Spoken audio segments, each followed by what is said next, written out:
Saludos, aquí estamos en la segunda parte, perdón, de la lección número 127 del curso de precálculo. Estamos viendo un problema en donde se nos pedía escribir la ecuación de un círculo circunscrito a ese triángulo que mostramos ahí, en ambas formas, ¿verdad? En la forma canónica y en la forma general. Y ya habíamos decidido, ¿verdad?, que primeramente el centro de ese círculo está aquí, en ese punto, que es precisamente la intersección de las tres bisectrices perpendiculares de los lados de ese triángulo, ¿verdad? Y entonces, para determinar, ¿verdad?, pues yo escogí nada más que estas dos bisectrices, ¿verdad?, perpendiculares a tanto el lado AB como el lado BC. Ya habíamos decidido, ¿verdad?, o determinado las ecuaciones de esas dos líneas, ¿verdad? Y ahí estábamos para formar el sistema de ecuaciones que forman esas dos ecuaciones de esas dos líneas para resolverlo. Y recuerden que la solución pues va a dar precisamente las coordenadas del punto de intersección de ambas líneas, que es precisamente el centro de nuestro círculo. Pues ya estábamos diciendo aquí, bueno, pues determinamos la solución del sistema de ecuaciones formados por 1, donde 1 ya no está aquí, pero si usted va a su libreta encontrará que es esta ecuación, x más y igual a 4, que corresponde a esta línea que está aquí, ¿ok? Y la número 2, ¿verdad?, que es esta que está aquí, menos x más 4y igual a 0, que corresponde a esta otra línea que está aquí, ¿ok? Bien, pues entonces fíjense que ese sistema yo puedo resolverlo fácilmente si sumo ambas ecuaciones, ¿verdad? Porque al sumar esta x y este negativo x se eliminan y nos queda y más 4y, 5y igual a 4 más 0, 4. Y ahora, para yo dejar la y sola, multiplicamos aplicando la ley de multiplicación de las igualdades a ambos lados por el recíproco del 5, que es el coeficiente de la y, para convertir ese coeficiente de la y en 1 y tener una y ver cuánto es la y. Y claro, en el lado derecho, cuando yo multiplique un quinto por 4, será 1 por 4 es 4, y 5 por el 1 que está debajo de este 4 da 5. Así que la y, la ordenada de este punto, la ordenada del centro de nuestro círculo, es 4 quintos. Para buscar la x, recuerden que usted podría sustituir en cualquiera de esas dos ecuaciones del sistema. Yo escogí sustituir en la primera, ¿verdad? Y tendríamos x más la y, que ya yo sé que vale 4 quintos, dice que será igual a 4. Y de aquí yo saco que la x será igual a este 4 que está sobre 1 menos 4 quintos. Pero entonces, como voy a tener 4 menos 4 quintos y el 4 está sobre 1, pues yo cambio, ¿verdad?, esta primera fracción al denominador común, que precisamente es el 5. Por eso es que la segunda fracción se queda igual. Pero para yo cambiar este 1 al denominador común 5, tengo que multiplicarlo por 5. Por lo tanto, por el principio fundamental de fracciones, el 4 también se multiplica por 5 y da 20. Así es que la x finalmente será igual a 20 quintos menos 4 quintos. Bueno, pues sobre el denominador común 5, y restamos los numeradores, 20 menos 4, 16. Así que por lo tanto el punto 16 quintos, esa es la abscisa, y 4 quintos, esa es la y o la ordenada, presenta la solución del sistema, y ese será el círculo, el centro del círculo que estamos buscando. Bueno, pues vea ahora que lo otro que necesitamos es el radio del círculo, ¿verdad? Ya tenemos cuánto es el centro del círculo, cuánto es el radio. Pues también en el curso de geometría vimos que el radio pues es cualquiera de las distancias que hay desde el centro hasta cualquiera de los vértices del polígono, en este caso de ese triángulo, alrededor del cual esté circunscrito un círculo, ¿verdad? Y entonces fíjense que yo podría buscar entonces la distancia desde aquí, que es el centro del círculo, hasta aquí, y eso me va a dar el radio, o desde aquí hasta aquí, y eso también me va a dar el radio, lo mismo que me hubiese dado desde aquí hasta aquí, o lo puedo buscar desde aquí hasta aquí. Como no he usado este punto hasta ahora, pues vamos a buscar el radio usando el punto que es el origen, el centro, perdón, de nuestro círculo, que lo voy a llamar O, que tiene esas coordenadas 16 quintos, 4 quintos, ¿verdad?, que acabamos de determinar, hasta el punto C, ¿verdad?, que es el que tiene, ¿verdad?, coordenadas 5, negativo 3. Así que la distancia desde O hasta C, que será el radio, ¿verdad?, será el radio finalmente, sería por la fórmula de distancia, ¿verdad?, la raíz cuadrada de la diferencia de las abscisas de esos puntos, 5 menos la abscisa de este punto, que es 16 quintos, al cuadrado, más la ordenada de este punto, que es negativo 3, menos la ordenada de este punto, que es 4 quintos, también al cuadrado. Así que esto será la raíz cuadrada de, y aquí fíjense, para yo restar esas dos fracciones, ¿verdad?, necesito un denominador común, que claramente entre el 1, que es el denominador del 5, y el 5, que es el denominador del 16, es el 5, ¿verdad? Así que la segunda fracción se queda igual, 16 quintos, pero en la primera yo tengo que multiplicar ese 1 por 5 para que me dé 5. Así que arriba el 5 también lo multiplico por 5, me da 25. Así que será 25 quintos menos 16 quintos al cuadrado, más. Y aquí también, al yo tener que restar esas dos fracciones, el denominador común que necesitamos entre el denominador 1 y el denominador 5 es 5. Así que la segunda fracción ya lo tiene, se queda igual, ¿ves? Pero la primera fracción, este 1, para yo convertirlo en 5 hay que multiplicarlo por 5. Por lo tanto, el negativo 3 de arriba también se multiplica por 5 y da negativo 15, que paso el negativo al frente, ¿verdad? Así que esto será 25 quintos, ¿verdad? Menos 16 quintos, pues 9 quintos, ¿verdad? Porque será 25 menos 16, 9, sobre el denominador común 5, claro, al cuadrado. Y al restar, o más bien sumar los dos negativos, menos 15 y menos 4, da negativo 19, con el denominador común 5, también al cuadrado. Así que esto será la raíz cuadrada de, y 9 quintos al cuadrado, pues será 9 al cuadrado 81 y 5 al cuadrado 25. Y al cuadrado negativo 19 quintos da positivo, 19 al cuadrado es 361 y 5 al cuadrado es 25. Así que esto será la raíz cuadrada y ahora podemos hacer esta suma, ¿verdad? Porque tiene el mismo denominador, que es 25, y sumamos los numeradores. 81 más 361 da 442 sobre el denominador común, que es 25. Y la raíz cuadrada de esa fracción, pues por un teorema que vimos de radicales en el álgebra intermedia, la raíz cuadrada del numerador, raíz cuadrada de 442, sobre la raíz cuadrada de 25. La raíz cuadrada de 25 es 5. La raíz cuadrada de 442 no es exacta ni se puede simplificar, así que la dejamos expresada. Y esa expresión, ese valor de O6, la distancia desde el centro del círculo hasta ese punto en el círculo, es el radio de nuestro círculo. Pues ya tenemos todo lo que necesitamos, las dos cosas que necesitamos: el centro del círculo y el radio del círculo, para escribir la ecuación de ese círculo en la forma canónica o estándar, ¿verdad? Que recuerde que la x menos la abscisa del centro, que es 16 quintos al cuadrado, más la y menos la ordenada del centro, que es 4 quintos también al cuadrado, será igual al radio, que es, fíjense, la raíz cuadrada de 42 quintos al cuadrado. Así que esto será x menos 16 quintos al cuadrado, que no va a hacer más nada con él, más y menos 4 quintos al cuadrado, que no va a hacer más nada con él. Y al cuadrar esto, pues al cuadrar la raíz cuadrada de 42, sale el 442, y al cuadrar el 5 sale 25. Así que esta sería la forma estándar o canónica de nuestra ecuación del círculo, ¿verdad? La forma canónica de la ecuación de este círculo. La forma general, bueno, pues partimos de la forma canónica trabajando algebraicamente esta ecuación en forma canónica, ¿verdad? Así que vamos a decir que la forma general será: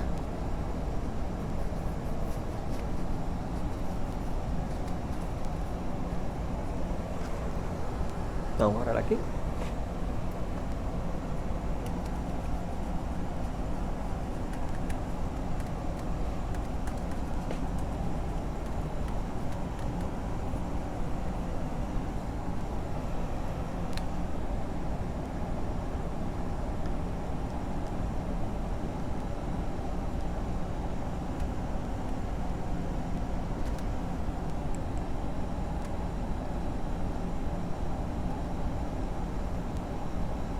Vamos a ver. Bueno, vamos a empezar cuadrando este binomio, ¿verdad? Será el primer término, que es la x al cuadrado, x cuadrado, primero de esos términos por el segundo de esos términos por 2, así que será x por menos 16 quintos, da menos 16 quintos, y eso, x y eso por 2, menos 32 quintos x. Y luego cuadramos este segundo término, que dará positivo, ¿verdad? Porque negativo al multiplicarlo por el mismo da negativo, o da positivo, ¿verdad? Negativo por negativo, positivo. Y al cuadrar el 16 da 256 sobre, y al cuadrar el 5 es 25. Ahora cuadramos este segundo binomio, será primeramente cuadrar este primer término, ¿verdad? Y al cuadrado. Luego multiplicamos este primer término por este segundo término y por 2. Y por menos 4 quintos da menos 4 quintos y por 2 menos 8 quintos y más este segundo término al cuadrado, 4 quintos al cuadrado, 4 al cuadrado 16 sobre 5 al cuadrado 25, ¿verdad? Y dice que eso es igual a 442 sobre 25, ¿ok?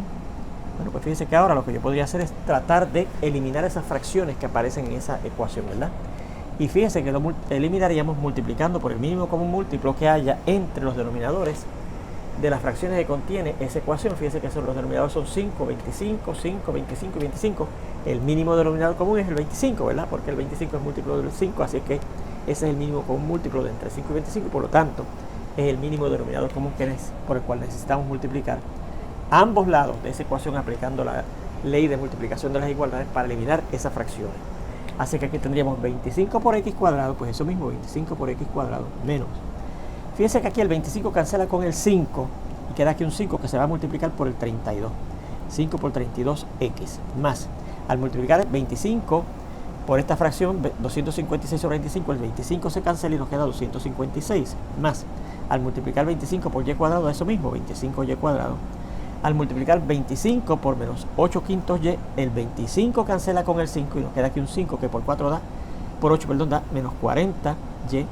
Al multiplicar 25 por 16 25 avos, el 25 cancela y nos queda más 16 igual a, y al multiplicar 25 por 442 sobre 25, el 25 cancela y nos queda 442, ¿verdad? Y ahora pues es cuestión de simplificar esto todavía más, ¿verdad? Vamos a ver.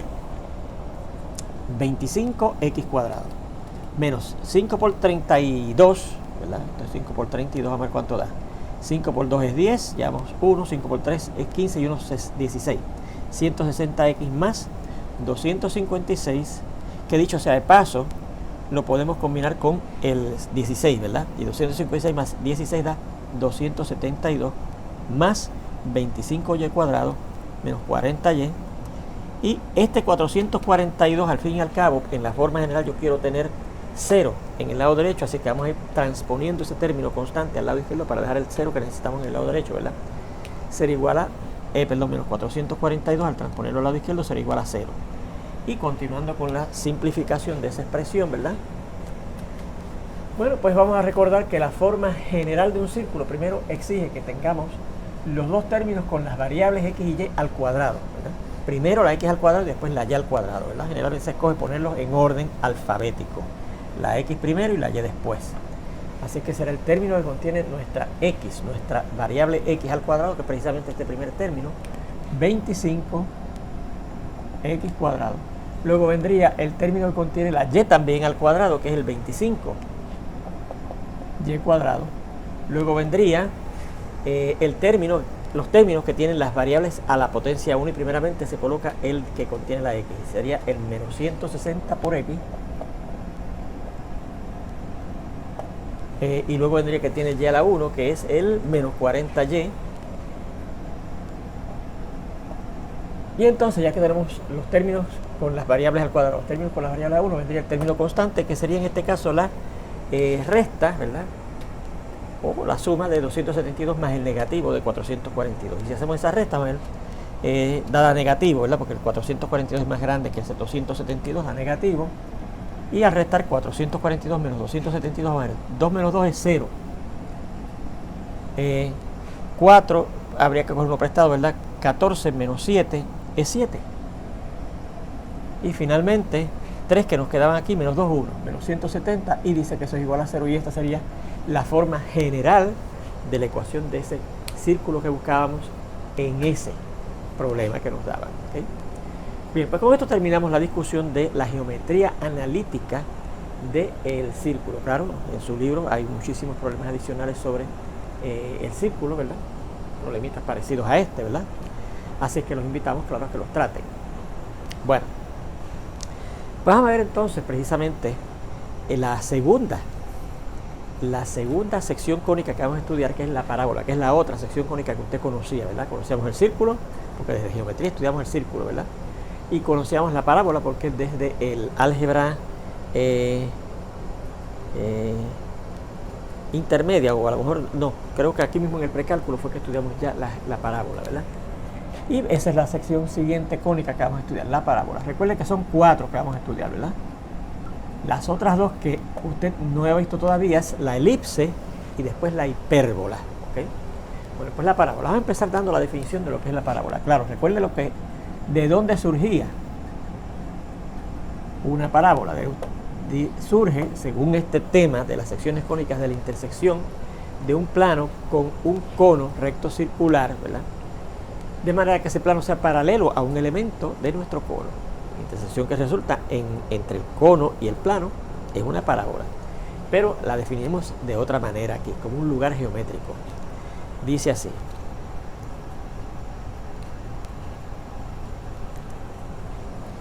una parábola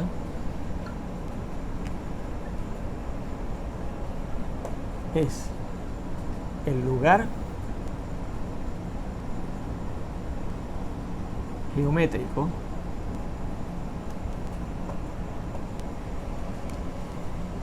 de los puntos en los puntos XY en un sistema de coordenadas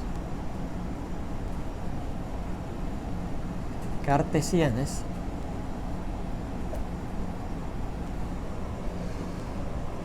que se encuentran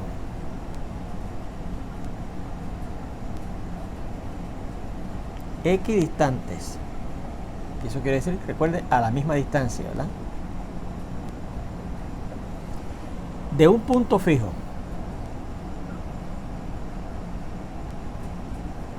en ese plano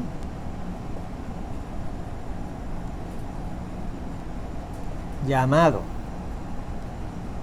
el foco de la parábola y de una recta fija también en ese mismo plano,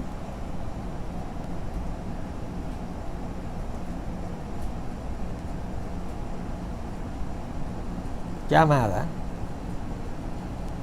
la directriz de la parábola.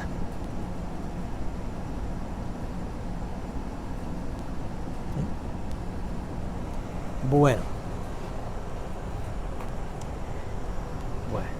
pues vamos a ver ahora, copien esto, ¿verdad? Porque voy a borrar ahora todo esto para hacer una construcción de la parábola. ¿Cómo yo puedo geométricamente construir una parábola a base de esa definición? ¿Okay? A base de esa definición. Bueno, pues ya lo copiaron, ¿verdad? Si no, pues le dan pausa al video y lo copian. ¿Okay? Aquí estoy y aquí voy. Y vamos a ver lo que dijimos, ¿verdad? La construcción de una parábola. Y recuerda lo que quería decir construir en geometría, ¿verdad? A base de un compás y una regla, usted puede construir una figura, ¿verdad? Que representa a cierto conjunto de números en el plano, ¿verdad? Y hasta en el espacio también, como vimos en la geometría, ¿verdad?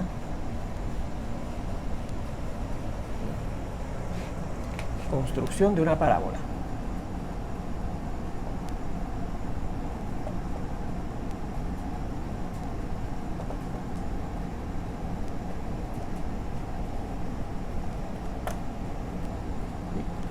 Considere el foco, que vamos a llamar F, de una parábola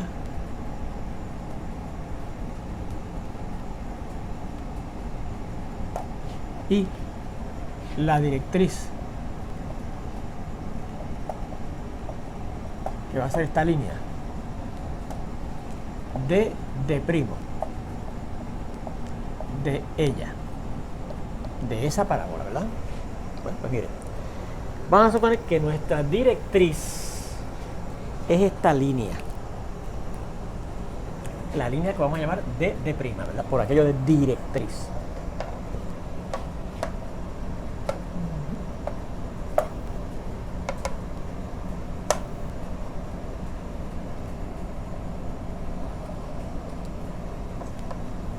Esta es nuestra directriz. Vamos a ponerla todavía más larga.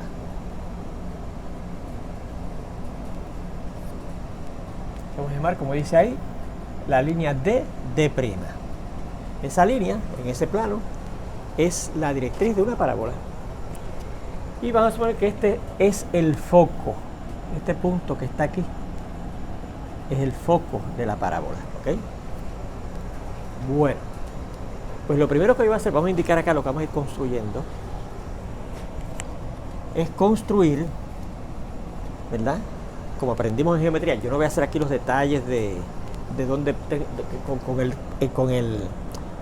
compás, qué es lo que tengo que hacer y entonces qué me sale y construir, sino yo voy a indicar la construcción que usted tiene que hacer y sería muy instructivo que usted en su casa tome un papel, ¿verdad? Si su libreta es grande, ¿verdad? Y haga la construcción como lo aprendimos a hacer en geometría, ¿ok? Pero lo primero que voy a construir ahí es la línea perpendicular que pasa a través de ese foco, de ese punto, que es el foco de una parábola, a la línea que es la directriz de D', ¿ok?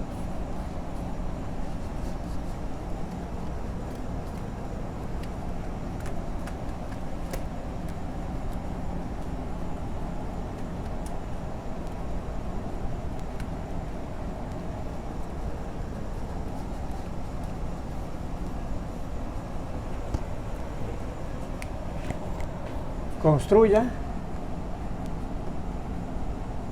esta línea CF, o sea que pasa por el foco y por un punto C, de manera que sea perpendicular a la directriz de nuestra parábola, ¿ok? Así que esa línea que yo voy a construir, no la voy a trazar, la voy a construir, ¿verdad? Es una línea que pasa por el foco, porque CF incluye al foco, ¿verdad? Y vamos a suponer que C es el punto de intersección, con C siendo el punto de intersección de ambas líneas, ¿ok?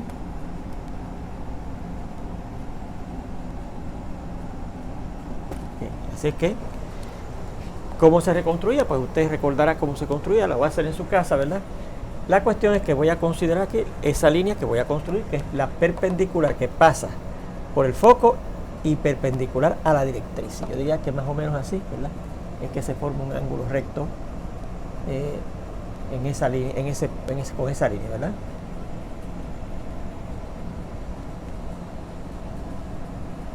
La línea CF, donde claramente F es el foco, ese punto que está ahí, y C va a ser el punto de intersección,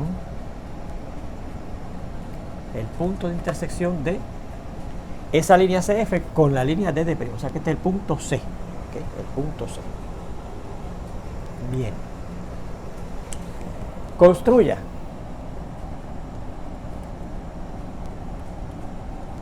el punto medio del segmento CF y llámelo V, ¿ok? Bien, pues por construcción, ¿recuerda cómo se hacía eso? Yo te cogía el compás y hacía un arco aquí y un arco abajo, y venía acá y un arco arriba y un arco abajo, y donde se intersecaban esos dos puntos pasaba una línea por ahí, pasaba por el punto medio, ¿verdad? Así que vamos a poner el punto medio, yo diría que es más o menos, ¿verdad? Como por aquí, de ese segmento CF, y lo vamos a llamar V, ¿okay? Lo vamos a llamar V. Bien. Y ahora notamos lo siguiente, vamos a poner aquí una rayita, ¿verdad? Porque nota lo siguiente. Note que al ser V el punto medio, recuerde que esta es una perpendicular, ¿verdad? Al punto medio de CF, ¿verdad? De ese segmento, está equidistante de C.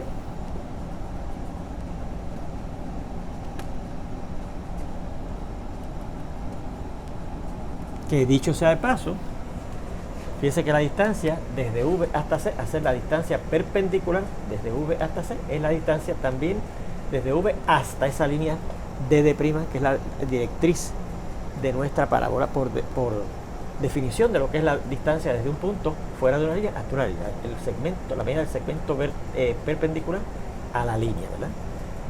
Y a la línea o a la directriz, que es la línea, ¿verdad? D'.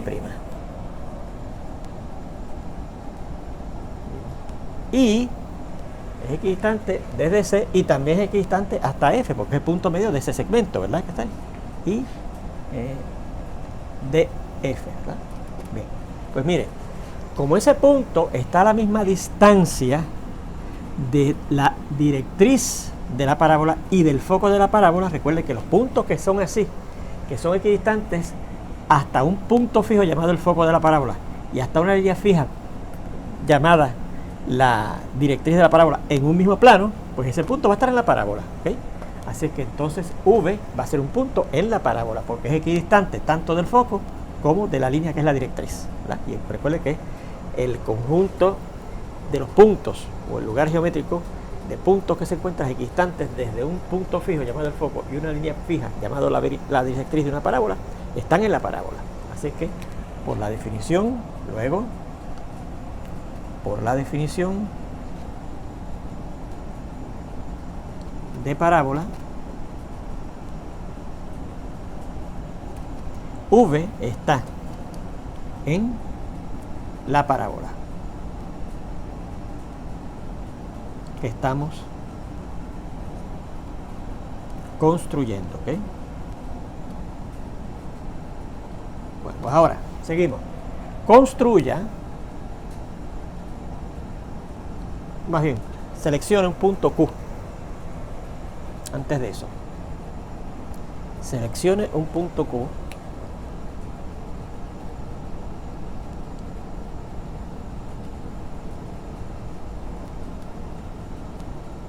en la línea CF,